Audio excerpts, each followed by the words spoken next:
Yeah, this is from Sinclair Lewis. It Can't Happen Here. Published in 1935. That was 5 years into the Great Depression in America. It's chapter 13. Certain though Doremus had been of Windrip's election, the event was like the long-dreaded passing of a friend. All right, hell with this country if it's like that. All these years I've worked, and I never did want to be on all these committees and boards and charity drives, and don't they look silly now? What I always wanted to do was to sneak off to an ivory tower, or anyway, celluloid, imitation ivory, and read everything I've been too busy to read, thus Doremus in late November. And he did actually attempt it. For a few days reveled in it, avoiding everyone save his family and Lorinda Buck Titus and Father Parafix.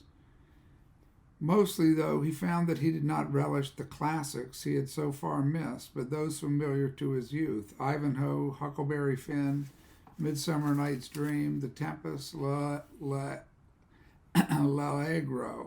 The Way of All Flesh, not quite so youthful there, Moby Dick, The Earthly Paradise, St. Agnes Eve, The Idols of the King, most of Swinburne, Pride and Prejudice, Religio Medici, Vanity Fair.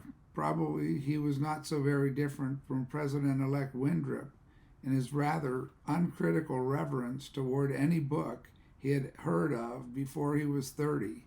No American whose fathers have lived in the country for over 2 generations is so utterly different from any other American. And one thing, Doremus's literary escapism failed him thoroughly. He tried to relearn Latin, but he could not now, uncajoled by a master, believing that mensa, all that idiotic a table of a table toward a table, at, in, by, or on a table, could bear him again as once it had to the honesty, sweet tranquility of Virgil and the Sabine farm.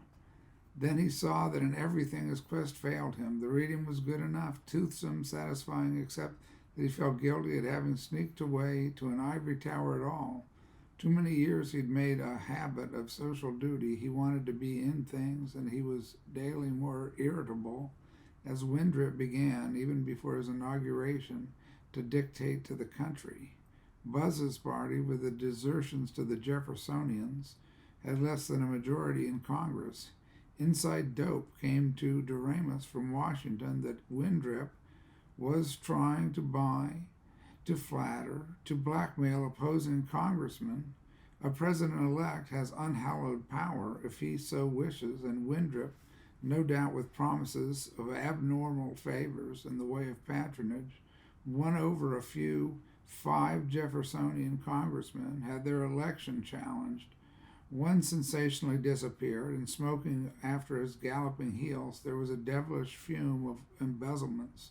And with each such triumph of Windrip, all the well-meaning cloistered Doremuses of the country were the more anxious. All through the Depression, ever since 1929, Doremus had felt the insecurity, the confusion, the sense of futility in trying to do anything more permanent than shaving or eating breakfast. That was general to the country. He could no longer plan for himself or for his dependents as the citizens of this once unsettled country had planned since 1620. Why, their whole lives had been predicated on the privilege of planning. Depressions had been only cyclic storms, certain to end in sunshine. Capitalism and parliamentary government were eternal, and eternally being improved by the honest votes of good citizens.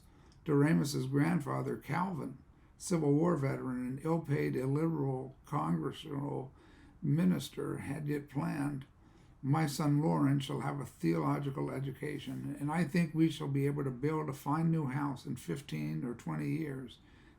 That had given him a reason for working and a goal.